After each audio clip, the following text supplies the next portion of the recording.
Sir, ఆంధ్రప్రదేశ్లో మరో 4 రోజుల్లోనే సార్వత్రిక ఎన్నికలు జరగబోతున్నటువంటి నేపథ్యంలో అసలు ప్రజల నాడి ఏ రకంగా ఉంది? ఈసారి ఏ పార్టీకి ఎన్ని స్థానాలు వచ్చే అవకాశం ఉంది అంటే ఏం చెప్తారు సార్? 6 రోజులకు 13th నాడు పోలింగ్, 11th నాడు campaign close 5 o'clock, but 13th అంటే 6 days, ఇలా 7th కదా. 6 రోజుల తర్వాత పోలింగ్, కౌంటింగ్ June 4th. ప్రజల నాడి అయితే కూటమి వైపు ఉంది. ఓకే, స్పష్టంగా ఏమాత్రం అనుమానం లేదు. అంటే నేను ఒక్కనే కాదు, నేను 1 year బ్యాక్ చెప్పిన వేరే సంగతి అనుకోండి. బీజేపీతో అలయన్స్ అవుతుందని కూడా చెప్పాను. గుంటూరులో ప్రెస్ కాన్ఫరెన్స్ చేశాను, అవును సార్, తిరుపతిలో చేశాను, విజయవాడలో చేశాను. ఈవెన్ వెస్ట్ గోదావరి వసంత్ గారు చనిపోయి ఇప్పుడు 13-14 months అయింది. పోయినప్పుడు స్వీప్ చేస్తే తాడేపల్లిగూడెం డిపాజిట్ పోతుందని చెప్పాను ఒక సోషల్ మీడియాకి వచ్చి. అక్కడ ప్రజల నాడి తెలుసుకొని కొన్ని 100 మందితో మాట్లాడి మళ్ళీ 1 year ఫంక్షన్ పోయాను. అదే తాడేపల్లిగూడెం, ఏది వట్టి వసంత్ గారు వాళ్ళ తండ్రిది మళ్ళీ పోయాను. ఒక 2 నెలల గ్యాప్ తోటి వాళ్ళ తండ్రి చనిపోయాడు, అది కూడా వెళ్ళి వచ్చాను. సో నేను మెయిన్ బాగా ఫీడ్బ్యాక్, నాకు అన్ని పార్టీలో మిత్రులు ఉంటారు, అన్ని ప్రాంతాల్లో, పాత తరము కొత్త తరము యువకులంతా టచ్ అవుతూ ఉంటారు. ఇక్కడ ట్రైన్లో పోయినా, బస్సులో పోయినా, ఫంక్షన్లో పోయినా నేను ఏదైతుందో ఇది నాకు అలవాటు. విద్యార్థి దశ నుంచి దాదాపు 1969 తెలంగాణ ఉద్యమం, అప్పటికి నేను 20 సంవత్సరాలు. ఇప్పుడు సర్వేలు అంటున్నాను అనుకోండి, ఇది ఒక గూఢాచారి నిఘా లెక్క, ఇంటెలిజెన్స్ లెక్క. నేను ఐడెంటిటీ లేనప్పుడు అడిగి నా వెంబడి 2-3 చాలా ఇవాళ ప్రముఖ నాయకులై బతుకున్నారు, వాళ్ళ కుటుంబ సభ్యులు బతుకున్నారు 85-86 ఏళ్ళు. వాళ్ళ బంధువులు వాళ్ళ కాంటాక్ట్ చేసినప్పుడు మేము ఏ పద్ధతిలో ఒపీనియన్ ఎట్లా తీసుకుంటుంటివి, వితౌట్ జెండా వెహికల్ తోటి పోయి తెలంగాణ ఉద్యమం, టీపీఎస్ ఎలక్షన్, పార్లమెంట్ కానీ, అట్లే ఉప ఎన్నిక ఆఫ్ 74 కేవీ కిషన్ రావు గారు, జేవి నరసింహరావు డిప్యూటీ సీఎం చనిపోతే ఉప ఎన్నికల్లో వాళ్ళ బావమరిది గారు బతుకున్నారు ఇప్పుడు, నరసింహరావు గారు అని, చొక్కరావు గారి బావమరిది. పి నరసింహరావు గారు అని అప్పటికే 2 సార్లు ఎమ్మెల్యే. ఓకే, 72లో రాజేశ్వరరావు గారికి టికెట్ ఇచ్చి పివి బంధువుకి ఇచ్చి ఆయనకి ఇవ్వలే. తర్వాత ఆర్టీసీ చైర్మన్ వెంగళరావు గారు చేశారు, అతను ఇప్పుడు నరసింహరావు గారు చనిపోయారు. నేను కూడా ఆయన ఆర్టీసీ చైర్మన్, సత్యనారాయణ, మా జిల్లా నుంచి 3 ఏ విధంగా ఒపీనియన్ తీసుకునే వాళ్ళం. ఇప్పుడు అది ఫైన్ ఏమంటుంది దీన్ని, ఒక పేడ్ అంటే ఏదైతుందో పీకే లెక్క తయారైంది.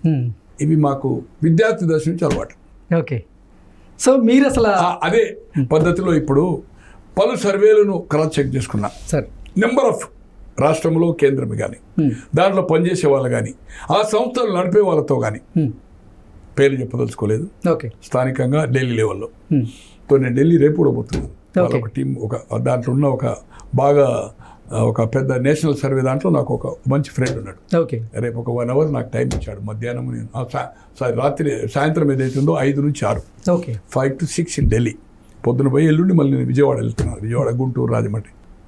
ఏ యాంగిల్ చూసినా కూడా జగన్మోహన్ రెడ్డి గారికి తీవ్రంగా వ్యతిరేకత ఉంది. ఓకే, ఈరోజు 2 సార్లు ప్రధాని అయ్యాడు మోడీ గారు. షా గారికి ఓన్ పీకే లెక్క ఒక సర్వే టీం, పర్ఫెక్ట్ టీం ఉంది. కొన్ని వేల మంది పనిచేస్తున్నారు దేశమంతా. ఆర్ఎస్ఎస్ వింగ్ ఉంది, ఏబీ ఉంది, సెంట్రల్ ఇంటెలిజెన్సీ, గవర్నమెంట్ ఇంటెలిజెన్సీ ఉన్నది. పలు ఏ సర్వేలైనా వాళ్ళ దగ్గర తెప్పించగల శక్తి సామర్థ్యాలు ఉన్నది. వాళ్ళు ఈ 5 సంవత్సరాలు అన్ని ఇష్యూలు, ఎవ్రీ కాంట్రవర్సీ ఇష్యూస్ కూడా జగన్మోహన్ రెడ్డి గారు సపోర్ట్ చేసిండు. చంద్రబాబు గారు ఆయన ముఖ్యమంత్రి ఉన్నప్పుడు అక్కడ మత కలహాలు గుజరాత్లో అయినప్పుడు విమర్శించాడు. వాజ్పేయి గారు ఉన్నప్పుడు 98లో వ్యతిరేకించి పార్లమెంట్ ఎన్నికల్లో నేను మసీదులు కూలగొడతా ఉంటే బీజేపీ నేను కడుతున్నా అని చెప్పి ఎన్నికల ఓట్ల కోసం, సెక్యులర్ ఓట్ల కోసం ప్రతి మీటింగ్లో చెప్పి ఎన్నికలైన వెంటనే బీజేపీతో జతకట్టిండు 99లో. మీకు గుర్తుంది కదా. మళ్ళీ 2004 బ్రేక్ అయ్యిండు. మళ్ళీ మోడీ గారితో జతకట్టిండు 14లో, మళ్ళీ బ్రేక్ అయ్యిండు. ఇవన్నీ ఉండి కూడా మోడీ గారు మనసులో పెట్టుకోకుండా ఆయన కలవడం కానీ, ఈయన 3 సార్లు బ్రేక్ అయిన చంద్రబాబు గారు ఎందుకు పోయారు? ఆయన పోలే స్వయంగా. ఈసారి బీజేపీ నాయకత్వం అతన్ని పిలిపించుకుంది. సర్వేలన్నీ చూసిన తర్వాత చంద్రబాబు మనం లేకున్నా ఎన్నిక కావడం ఖాయము, పవన్ కళ్యాణ్ మనతో ఉన్నాడు కానీ అతనితో కలవడం ఖాయం. ఎప్పుడైతే జైలుకు పోయిండో అప్పుడే డిక్లేర్ చేసాడు, విత్ ఈసారి జగన్మోహన్ రెడ్డి గారు అధికారం గద్దెదించవలసిందే. దీనికి నేను చంద్రబాబు గారికి ఓపెన్ సపోర్ట్, ఎవరు వచ్చినా రాకున్నా బీజేపీని ప్రయత్నం చేస్తా అని చెప్పాడు. వాళ్ళు పిలిపించుకొని ఈరోజు అలయన్స్ అయిందంటే మీకంటే మాకంటే మేధావులు అంటే తలలు పండిన వాళ్ళు రాజకీయాల్లో. ఎగ్జాక్ట్లీ. 4 సార్లు ముఖ్యమంత్రి అయింది కదా ఒకసారి అయిపోయి. ఎక్కడ మన గుజరాత్లో 3 or 4 అంత అంటే లాట్ ఆఫ్ యాక్టివిటీస్ తోటి నేను మెమొరీ పోయింది కొంచెము. సో ఈరోజు 10 ఏళ్ళు దిగ్విజయంగా ప్రధానిగా 3వ సారి గెలవబోతున్నాడు. చంద్రబాబుతో కలిసే అవసరమేంది? పోనీ చంద్రబాబు సపరేట్ చేస్తాడు పవన్ కళ్యాణ్. చంద్రబాబు బీజేపీతో కలిసి రాకపోతే ఎవరితో కలిసి వస్తాడు? జగన్ గెలిచినా చంద్రబాబు గెలిచిన. ఇప్పుడు జగన్ 3 సీట్లు గెలిచాడు. ఎవరు? చంద్రబాబు గారు. ఎప్పుడన్నా ఎన్నికలు అయిన తర్వాత డిఫర్ అయినా కూడా 19 తర్వాత ఎప్పుడన్నా బీజేపీకి వ్యతిరేకంగా మాట్లాడింది కదా, బీజేపీ ప్రభుత్వాన్ని సపోర్ట్ చేసింది కదా. అవసరమే లేదు. మరి ఇవన్నీ చూసిన తర్వాత గెలవడం ఖాయము. మనం అక్కడ కూడా రేపు రాబోయే రోజుల్లో బీజేపీ తెలంగాణలో ఉంది వాళ్ళకు నాయకత్వం, ఆంధ్రలో లేదు, 0. కాంగ్రెస్ 0. ఎందుకైందంటే బికాస్ ఆఫ్ ఆ విభజన. తర్వాత ఆయన ప్రధానమంత్రిగా ఉండి ప్రధాని కాకముందు తిరుపతిలో ఏం మాట్లాడిండో అవన్నీ మళ్ళీ చెప్పడం బాగుండదు. పిల్లని జన్మనిచ్చింది, ఆపరేషన్ సక్సెస్, పేషెంట్ డెడ్ ఏదో అంటారు కదా, ఆ పద్ధతి ఏదో అన్నాడు. అది వాడు తిరుపతిలో అన్నాడు. రాజధాని భూమి పూజకు వచ్చి కూడా ₹1 సాయం చేయలేదు. మట్టి తీసుకొచ్చి ఇచ్చారు. ₹1 ఏదో కొన్ని ఫండ్స్ అంటే అది ఆటోమేటిక్గా అది కేంద్రం నుంచి వచ్చే నిధులు ఇచ్చింది అనుకోండి. తో ఈరోజు ఏంటంటే దీంట్లో మనం భాగస్వామ్యం కావాలా. 3-4 ఎంపీలు, ఎమ్మెల్యేలు, మంత్రివర్గం. రేపు రాబోయే రోజుల్లో ఒక దస్తేస్తుండు కర్చీఫ్. ఓకే, మేము రేపు స్వతంత్రంగానా, రేపు పవన్ కళ్యాణ్ తోట. రేపు రాబోయే రోజుల్లో చంద్రబాబు గారు ఏజ్ అయిపోయింది, ఒక 5 ఏళ్ళే కదా. చంద్రబాబు గారు, లోకేష్ కూడా కెపాసిటీ వచ్చింది జగన్ గారి లెక్క. కానీ చెప్పలేము 5 ఏళ్ళ తర్వాత మళ్ళీ ఇప్పుడున్న హామీలు మనం అమలు చేయకపోతే, మొన్న 19లో ఎలాగైతే ఓడిపోయారో, ఇచ్చిన హామీలు ఏదైతే అమలు పరచలేదో, ఇప్పుడు ఇచ్చేది కూడా చంద్రబాబు గారు అధికారం రావడం ఖాయం. ఆయన ఇచ్చిన హామీలు, ఆయన ఇచ్చిన ప్రామిసెస్ దే కాంట్ 13 లక్షల కోట్ల రూపాయలు అప్పు ఉంది, జీతాలు ఇవ్వలేని పరిస్థితి ఉంది. అదే ఉన్న వాటినే ఇంప్లిమెంటేషన్ చేయలేకపోతున్నాము. ఇంకా కొత్త దానికి డబ్బులు చేసి 5,000లో నువ్వు గ్రామ సచివాలయంకు 10,000 ఇచ్చుడు, పెన్షన్ 2,000 నుంచి 2,750 నుంచి 4,000 ఎక్కడి నుంచి ఇస్తామన్నా? ఏది ఏమైనా అతను చేసింది ఒకటి ఫ్యామిలీ కుటుంబ పరంగా, ఒకటి షర్మిలి గారిని దూరం చేసుకున్నాము, ఒకటి తల్లిని, ఒకటి వివేక్ గారి మర్డర్ వాళ్ళ బాబాయ్. అది రానున్న ఎన్నికల మీద ఖచ్చితంగా ప్రభావం ఖచ్చితంగా సార్. ఈ రోజు షర్మిలి గారికి, సునీత గారికి లాభం జరగకపోవచ్చు, దాంట్లో రాజకీయంగా కాంగ్రెస్కి జరగకపోవచ్చు. ఆమె ఒక అటాక్ తోటి ఇప్పటి వరకు ఒక జవాబు సజ్జల గారు కానీ, వాళ్ళ కుటుంబ సభ్యులు కానీ, వాళ్ళ పార్టీ మంత్రులు కానీ, ఆయన కానీ ఒక్కదానికి జవాబు ఇస్తలేదు. Single cancer ఇస్తలేదు. నువ్వు సిబిఐ అన్నావు కదా, నీ సాక్షి టీవీను, సాక్షి పేపర్ గుండెపోటు అన్నది కదా. ఎందుకు ఇది? ఒక హంతకుడు సార్, ఒక ఆరోపణ వస్తేనే మంత్రులుగా దిగిపోయారు. Janardhan Reddy only court remark చేస్తేనే కదా మెడికల్ కాలేజ్, మతకాలాలు అయితేనే చెన్నారెడ్డి దిగిపోయాడు కదా. చిన్న ఆరోపణ వస్తే కోనేరు రంగారావు దిగిపోయాడు కదా, బాపిరాజు దేవాదాయాలు వస్తే దిగిపోయాడు కదా, అంతులే పోయాడు కదా. ఇట్లా ఎంతమంది పోయారు సార్ ఈ దేశంలో చీఫ్ మినిస్టర్లు, కేంద్ర మంత్రులు. అటువంటిది ఇది క్లియర్ కట్ ఏటునా ఎవరు ఉన్నాడు కదా, ఏటునా ఉన్నారు కదా, ఎవరు? అవినాష్ రెడ్డి. అటువంటి ఒక నిందితుడిని ఏదైతుందో నువ్వు మళ్ళీ ఎండాప్ చేసి కాంటెస్ట్ పెడుతున్నావు అంటే ఆమె అడుగుతుంది కదా, దానికి జవాబు చెప్పాలి కదా. సో కడప జిల్లా వ్యాప్తంగా కూడా వీళ్ళిద్దరి ప్రభావం జగన్మోహన్ రెడ్డి మీద, జగన్మోహన్ రెడ్డి పార్టీ మీద బలంగా పడబోతుంది అంటారా? ఖచ్చితంగా. అది ఒకటే కాదు, ఇక 2 లక్షల దాదాపు 60,000 కోట్ల రూపాయల ఈ నవరత్నాలు ఇంప్లిమెంట్ చేసిండు. దాంట్లో ఏమాత్రం అనుమానం లేదు. కానీ సంక్షేమము, అభివృద్ధి అనేది ప్యారలల్గా నడపాలి. అవును. రాజధాని డిసైడ్ కాలే, ఏదో సౌత్ ఆఫ్రికా అన్నాడు. ఈ భారతదేశంలో మహారాష్ట్రలో నాగ్పూర్ అండ్ బాంబేలో సెషన్ నడుస్తుంది కదా సార్. నాగ్పూర్ 2వ రాజధాని అన్నారా? కోర్టులు 3 ఉన్నాయి కదా, యూపీలో ఉన్నాయి కదా, కాశ్మీర్లో 2 జాగాల్లో సెషన్ నడుస్తుంది కదా, కర్ణాటకలో నడుస్తుంది కదా. వింటరా మనుషునా? మెయిన్ బడ్జెట్ సెషన్ మెయిన్ ప్లేస్లో బాంబేలో కానీ, తర్వాత దీని పేరేంటి మన ఇక్కడ మన బెంగళూరు కానీ.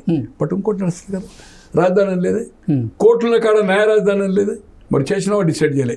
ఒక్క కొత్త రోడ్ కనెక్టివిటీ రాలే, ఒక్క కొత్త పరిశ్రమ రాలే, ఉద్యోగాలు రాలే. గ్రామ సచివాలయం 4 లక్షల చిల్లర ఏదో ఇచ్చాడని చెప్తున్నాడు. ఎంత ఇచ్చిందన్నాయా? సిగ్గుందా మీకు? మినిమం వేజ్ ఎంతనే ఈరోజు భారతదేశంలో? 270 రూపాయలు, 280 రూపాయలు, 8,000 రూపాయలు పర్ మంత్కి ఇవ్వాలి. ఇదే మినిమం వేజ్. నువ్వు ఎంత ఇస్తున్నావా? 5,000 రూపాయలు. 24 గంటలు చాకరీ చేయించుకుంటున్నావు వాలంటీర్కు. ఇప్పుడేమంటున్నావు? మరి 10,000 ఇస్తా అంటున్నావు. ఇప్పుడు రాసిన పెట్టు మరి పర్మనెంట్ అంటున్నాడు. ఈయన 10,000 అంటున్నాడు చంద్రబాబు. ఇవన్నీ ఏదైతుందో ఏదైతుందో ఫుల్ కరప్షన్. సార్, ఈ దేశంలో స్వాతంత్రం వచ్చిన తర్వాత ఎన్నో ప్రాంతీయ పార్టీలు, జాతీయ పార్టీలు రాష్ట్రాలు ఏలించినాయి, దేశం ఏలించినాయి. అరే బ్రాండ్ లిక్కర్ దేశమంతా పీటర్స్ కార్డ్ ఎక్కడైనా దొరుకుతాయి, మ్యాక్డెల్ ఎక్కడ దొరుకుతాయి, 100 పేపర్స్ ఎక్కడ దొరుకుతాయి, శివా శ్రీగల్ ఎక్కడైనా దొరుకుతాయి ఈ బ్రాండ్స్ అని. అటువంటిది ఒక కొత్త బ్రాండ్ను లోకల్ డిస్టిలరీకి తయారు చేసి లేబుల్ వేసుకుంటా బూమ్ బూమ్ స్పెషల్ స్టార్టర్స్ అన్ని ఏదైతుందో అల్కాల రంగు పోసుడు లేబుల్ అంతా ఆయనదే. సార్, క్యాష్ బిజినెస్ ఏంటి సార్? విడతల వారీగా మద్య నిషేధం అమలు చేస్తా. నేను వచ్చే ఎన్నికల్లో 5 సంవత్సరాల తర్వాత పూర్తి మద్య నిషేధం చేస్తేనే ఓట్లు అడుగుతా అంటుండు. సిగ్గు లేదా నీకు?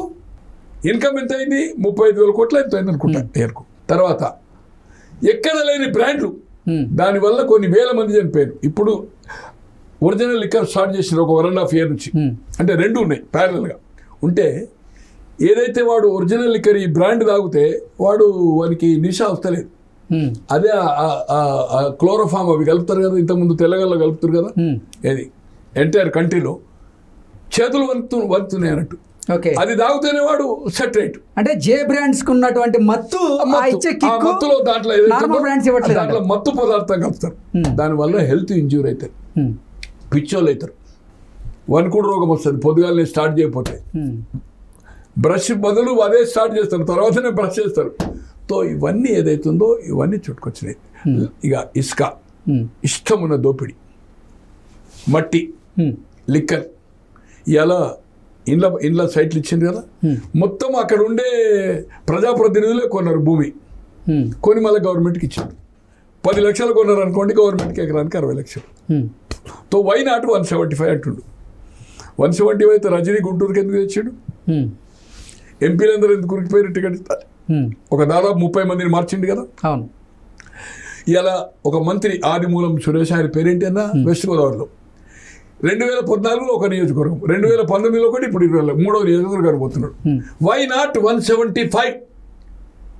వై నాట్ రజనీ ఇక్కడ నుంచి చిలకలూరుపేటకెళ్ళి గుంటూరుకి ఎందుకు వచ్చిందన్న?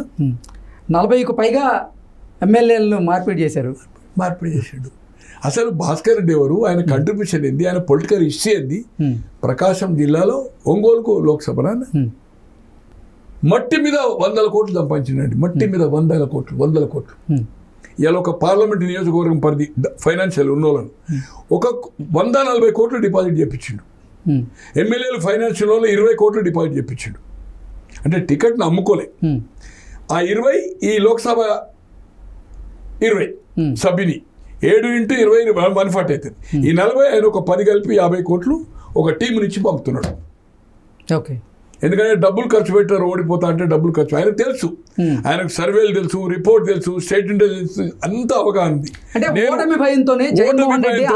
వీళ్ళు ఈ డబ్బులు మిగిలించుకుంటారు అనేది అవుతుందో ఒక నియోజకవర్గానికి. నిజంగానే నీ నవరత్నాలు నువ్వు ఓటు ఏదైతుందో అడుగుతా అంటే, ఎందుకు రోడ్ల మీద ఎందుకు తిరుగుతున్నావు? నా పనిని చూసి ఓటు ఏమంటున్నావు కదా, ఇంట్లో ఉండి ఇంతకుముందు పరదాలు కట్టుకున్నావు కదా. అదే నీ సాక్షిలో టీవీ నువ్వు వాటికే ఇంటర్వ్యూ వాళ్ళు చూసే ఓట్లేస్తారు కదా. జనాలు ఎందుకు తిరుగుతున్నావు? అంటే ఓటమి భయంతోనే వేల కోట్ల రూపాయలు పంపిణీ చేసేందుకు సిద్ధమయ్యారంటారా జగన్మోహన్ రెడ్డి? అంతే కదా. పోనీ నీకు ఓటమి వై నాట్ 175 వస్తాయి అన్నప్పుడు ఈ అభ్యర్థులు ఎందుకు చేంజ్ చేసిండు? ఎగ్జాక్ట్లీ.